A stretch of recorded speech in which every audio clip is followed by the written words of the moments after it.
Hello everyone, আমি Moutushi. Welcome to my new mini blog. So আজকে আমরা বেরিয়ে পড়েছিলাম চিড়িয়াখানা যাওয়ার জন্য। তো এটা ছিল 25শে ডিসেম্বরের একটা ব্লগ। তো পোস্ট করব করব করে করাই হচ্ছিল না, ফাইনালি আজকে করলাম। তো আমরা চিড়িয়াখানা গিয়েই প্রথমে ব্রেকফাস্টটা সেরে নিলাম। তো ব্রেকফাস্ট সারার পর আমরা বিভিন্ন ধরনের যে ওখানে পাখি পশু জন্তু আছে সব কিছু দেখলাম। যেমন ময়ূর দেখেছি, আরও অনেক রকমের পাখি দেখেছি। তো তারপরে আমরা দেখলাম বাঘ, মানে সেই বাঘকে দেখবো বলে তো অনেকক্ষণ ধরে অপেক্ষা করলাম, তারপরে ফাইনালি বাঘের দেখা পেলাম। তারপর কুমির, আরও নানান ধরনের পশু পাখি দেখে আমরা তারপর খেলাম ভাত। তো আমরা সাথে করে ভাত নিয়ে গেছিলাম, আসলে সেই ক্লিপটা আমার নেওয়া হয়নি।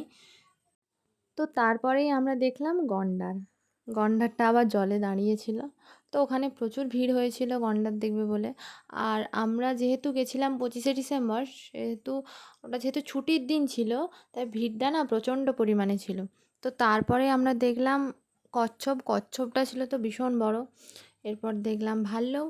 তারপরে মেট্রো করে বাড়ি চলে এলাম। রাধে রাধে।